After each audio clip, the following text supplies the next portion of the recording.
Hey guys, how you doing today?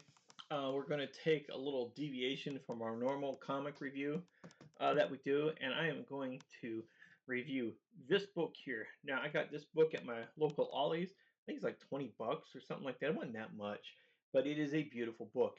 I'm doing this review for page 121. If you're not familiar with his channel, he um, he has a channel that is basically devoted to old school AD&D, D&D, AD&D. Beautiful channel. Check it out. If you really want to get down to D&D's roots and stuff like that, check out his channel. He has a great channel. I love all of his videos. One of the things that he mentioned several times on his channel is how he was influenced by the old Pulp magazines, right? And if you're not familiar with the Pulp magazines, they're like an older magazine from the 30s and 40s. If I got that date wrong, I'm sorry. But and it had superheroes, and not superheroes like you think of today. That would be later on. They're not like the cape and cowl type heroes, is what I call them. These are mainly like the street level heroes, right? Like here we see the Shadow. You know, the Shadow. He wasn't necessarily like a superhero like we think. He would be more like a detective, like Batman, without all the cool gadgets and billions or trillions at this point of dollars. Okay, so if we open it, it's a hardcover book. It's a rather large tome as well. It's not your standard book size. It's more of like a coffee table book, sort of. Um, I'm gonna say, here we go. Let's take the Invincible compendium that we have here, and let me put it on top there. Here we go. And you can see that it's about 4 inches wider and 3 inches taller than the compendium. So if you get this book, you get a real nice shelf to put it on. It's not your standard size. Okay? All right, let's get into it. Oops. Now, this isn't all going to fit in the frame. So I'm about to move the book around a little bit and things like that. Let me change my stand here. There we go. And the first one we get is we get some of this beautiful art. I'm absolutely in love with this type of art. I'm going to have to move it so you can see the other page. These were the true artists right here. These guys.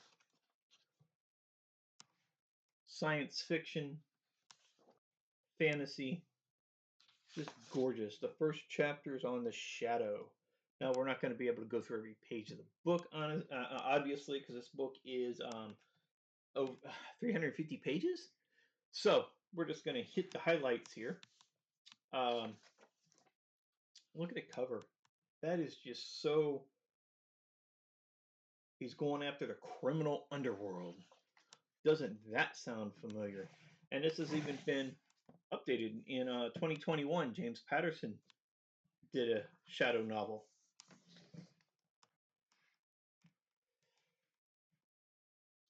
It's so nice to see this classic stuff before the modern audience, you know, it started screwing with things.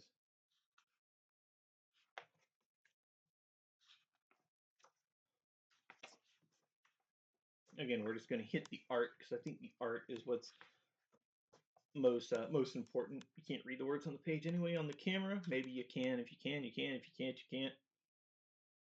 But it's just so look at that. It looks so freaking cool.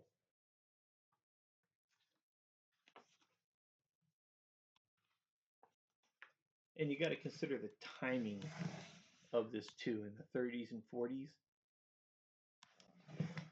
you had World War II going on. You had the hatred of the Japanese people for Pearl Harbor.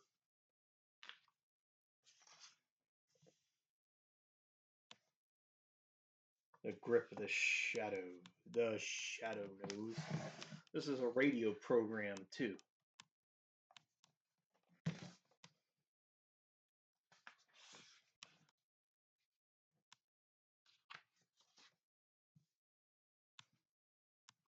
Skip ahead a little bit. Go, got the hand of the shadow. The black hush.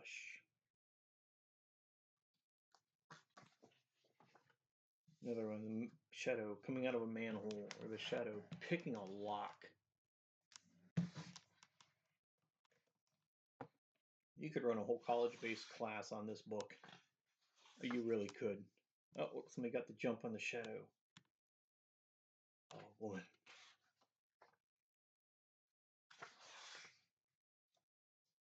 Two guys fighting in a pit with the shadow over them.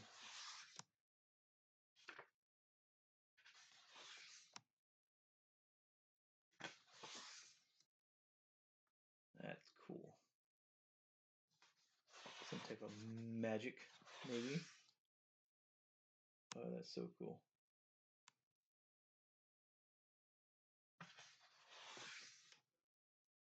Okay, let's skip through the shadow here. Again, just looking at this art just makes you, it just inspires you. I don't think kids get stuff like this today. I know I said I was going to go quicker, but I'm skipping pages. That's fine. Again, this book is at Ollie's for about 20 bucks. The Shadow, radio's thrilling mystery drama. Chapter 2 is Doc Savage himself. Now I'm going to pause here and take a little bit of time with this because I know page 121 loves Doc Savage. Look at that.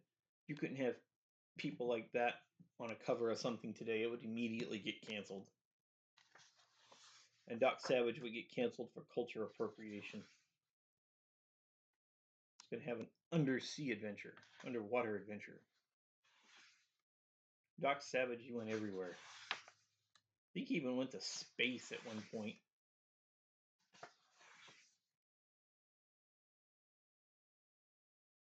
Look at that. It was just a great era of adventure.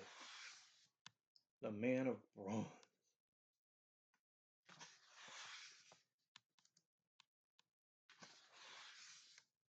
It was a thrilling age.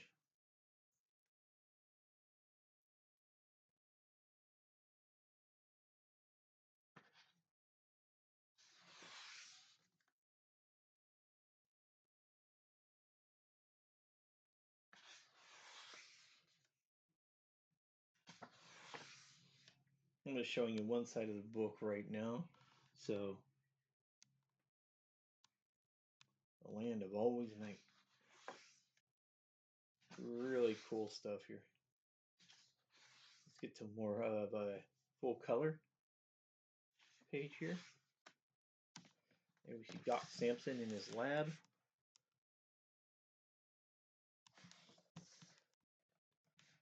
Books like this need to be preserved. Art like this needs to be preserved. Otherwise, we lose it forever. Doc Savage.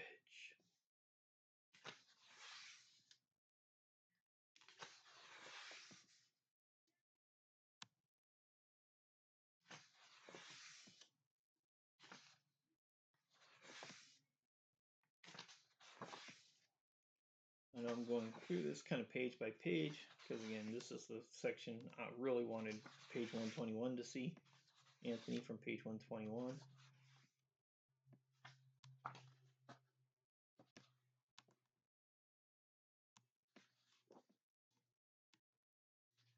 A dinosaur. The other world. The Lost World was a big thing back then. That's why you have things like King Kong, Godzilla.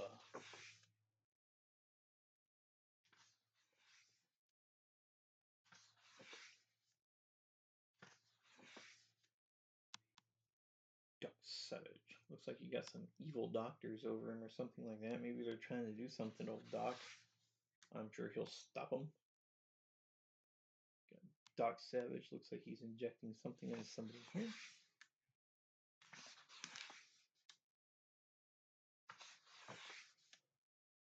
And chapter 3 is the Super Crew. Now this is where we're moving into more of the capes and cowls type heroes, while the other heroes are kind of still there, but we're making kind of a slight movement to the capes and cowls era of superheroes.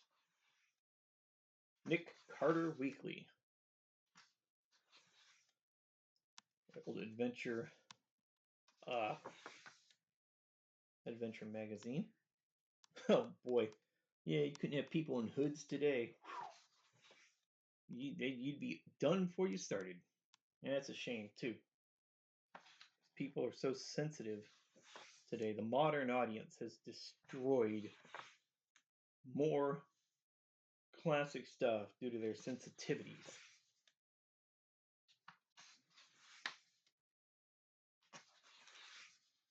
Nick Carter. That is just awesome. Let's just a little bit. You got a full street scene right here. Really nice. The Avenger. Again, I'm not familiar with the Avenger. Uh,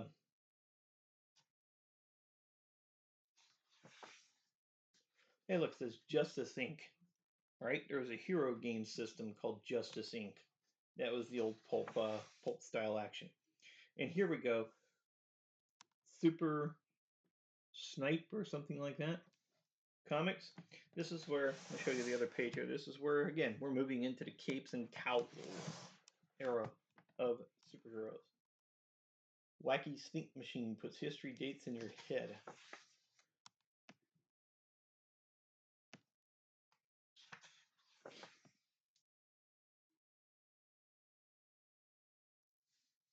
There we go. There's some right there.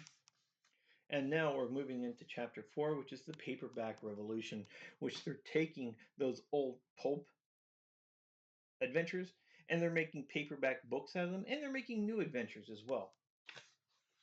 So we can see here they got Doc Savage. I read all 62 Doc novels that I did the covers for, and the editors let me do whatever I wanted for the cover paintings. That's why they're good. James Bama. Management got out of the way, let him do his thing. The covers were great. Look at that. You got Doc Savage over there fighting some type of gargoyle type thing.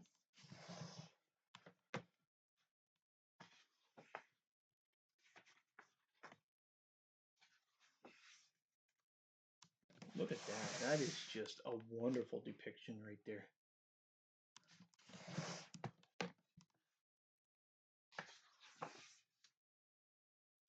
Just you feel epic when you look at this. You feel like you want to go on an adventure when you do this. When you look at these things. How many people are older like I am, and when you look at something like this as a kid, you would actually go outside and kind of reenact it a little bit, right? And that's where the whole thing of role playing came from. Yeah, you couldn't have a woman. You couldn't have that type of villain today. No, it wouldn't happen. The first time I saw this picture, I thought of James Bond, but it's not James Bond. It's Nick Carter. But it looks like James Bond. So maybe Nick Carter inspired James Bond. See how we're moving from one thing to another? Each thing inspires something else. Doesn't that look kind of like James Bond in a way?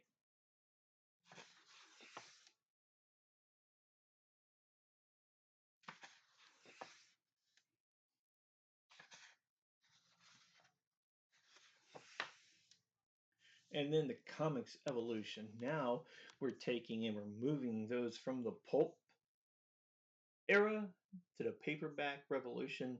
Now the comics evolution. These pulp heroes are getting their own comics now.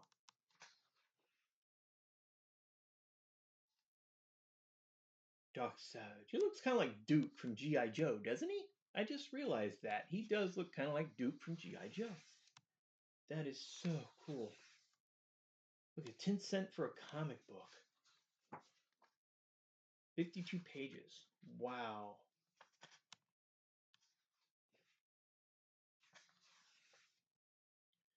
And of course, we can guess that the shadow inspired Batman. And here we go. See, we have the Shadow and then Batman. Look at the similarities between the two. Not exact copies, but similarities. And here we have under a glass dome, Batman trapped under a glass dome.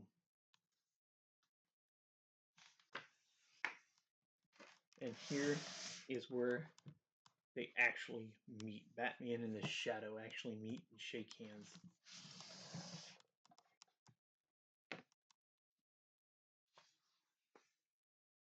So what do you guys think? Has the modern audience destroyed this medium? Let me know in the comments section below. And here we have the Shadow with a modern firearm, more of like an Uzi type or MAC-10 type submachine gun.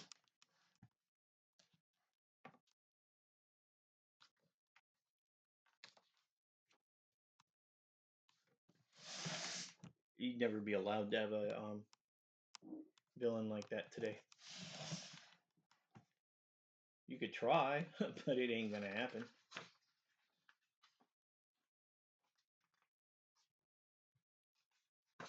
And we're getting down to the last part of it. Batman and Shadow team up.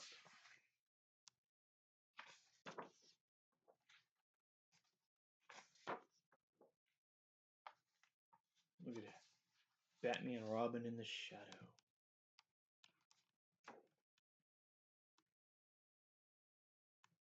That is cool. And then finally it has Neil McGinness and Frank Miller. I have mixed feelings about Frank Miller's actual contribution to comics, but he did what he did, and it paid off. That's the only thing I'll say about that in this video. And then we have the back page, or the back cover. Very, very nice back cover. Very nice book, too. I mean, this thing is about 2 inches thick. We'll get it in frame here. Pulp power, right? So anyway, there you go. Shout out to my friend, page 121. I really enjoy your channel. This video is for all your hard work in maintaining your channel. I hope you enjoy the video, and I hope my channel is as successful as yours is one day. Thank you everybody for watching. Like the video, subscribe to my channel for more content, and I really want to thank you for viewing.